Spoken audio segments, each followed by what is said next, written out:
नमस्कार. आता ऐश्वर्याने तिच्या बापाच्या विरोधात कोर्टात साक्ष दिलेली असते आणि सांगितलेलं असतं, हे सगळं माझ्या बापानेच केलेलं आहे. सयाजीनेच हे सगळं केलेलं आहे. त्यामुळे आता सयाजीला तिकडे शिक्षा होते.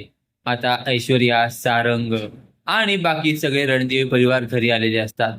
सारंग हा ऐश्वर्याला घेऊन आपल्या घरी येतो आणि म्हणतो, आई बघ, ऐश्वर्याने सिद्ध करून दाखवलं, त्या आपल्याच घरच्या सून आहेत आणि त्या आपल्या घराचा किती विचार करतात. स्वतःच्या बापाला सुद्धा त्यांनी सोडलं नाही. त्यांनी स्वतःच्या बापाला सुद्धा शिक्षा करून दिली.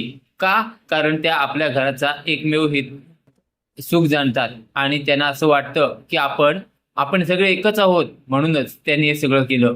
आता हे सगळं ऐकून जानकीला मोठा धक्का बसलेला असतो, कारण ज्या सारंगने ऐश्वर्याला घराबाहेर काढलं तोच सारंग आता तिची बाजू घेत आहे.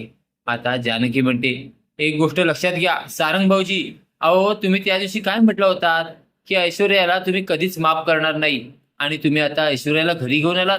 अहो हा तिचा खेळ आहे, खेळ. आणि तिने हा खेळलेला खेळ आहे. स्वतःच्या बापाला तिने तुरुंगात पाठवलंय, कारण तिला आपल्या घरात राहायचं आहे आणि आपल्या घराला बर्बाद करायचं आहे. पण सारंग काही ऐकायला तयार नसतो. सारंग म्हणतो, वहिनी एक गोष्ट लक्षात घे, तू जरा थांब. ऐश्वर्या माझी बायको आहे आणि तिची बाजू घेणं मला गरजेचं आहे. आई तू सांग, तू बोलली होतीस ना, जर ऐश्वर्याने हे सिद्ध केलं की त्या ह्या घराचा एक भाग आहेत आणि ह्या घरासाठी त्या काहीही करू शकतात आणि हे त्या निर्दोष आहेत, हे जर सिद्ध केलं तर तुम्ही घरात घेणार होतात ना आई. त्यावर आता सुमित्रा भडकते. सुमित्रा म्हणते, सारंग काहीही बोलू नकोस. अरे तूच तिला घराबाहेर पाडलं होतंस आणि आम्ही असं का बोलू? आम्ही असं काहीही कबूल केलं नव्हतं. त्यावेळी आता सारंगची आजी म्हणते, अगं सुमित्रा असं काय बोलते तू? त्यावर आता सुमित्रा म्हणते, आई तू शांत राहा, आम्हाला आमचा निर्णय घेऊ दे.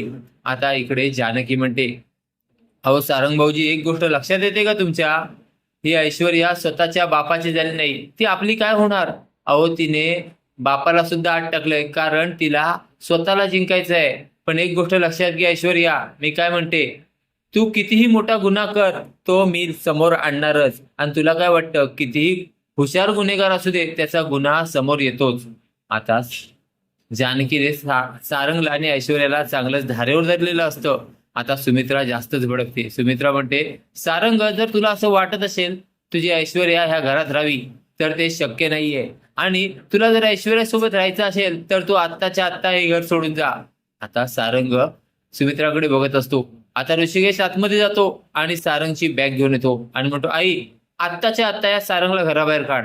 आता सुमित्रा ती बॅग घेते आणि घराबाहेर फेकते आणि म्हणते, सारंग ती बॅग उचल आणि घराच्या बाहेर चालता हो.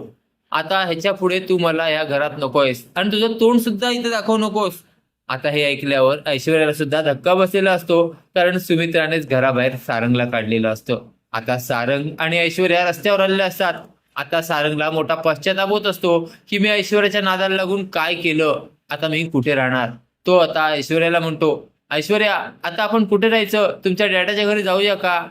त्यावर आता ऐश्वर्या म्हणते, डॅडाच्या घरी नको नको, आता डॅडा नाही आहेत तिथे, आता कावेरी मामी आहे. कावेरी मम्मी तर आपल्याला घरीच घेणार नाही. आता सारंग ऐश्वर्या काय करतील ते पाहणे कमालीचे ठरणार आहे.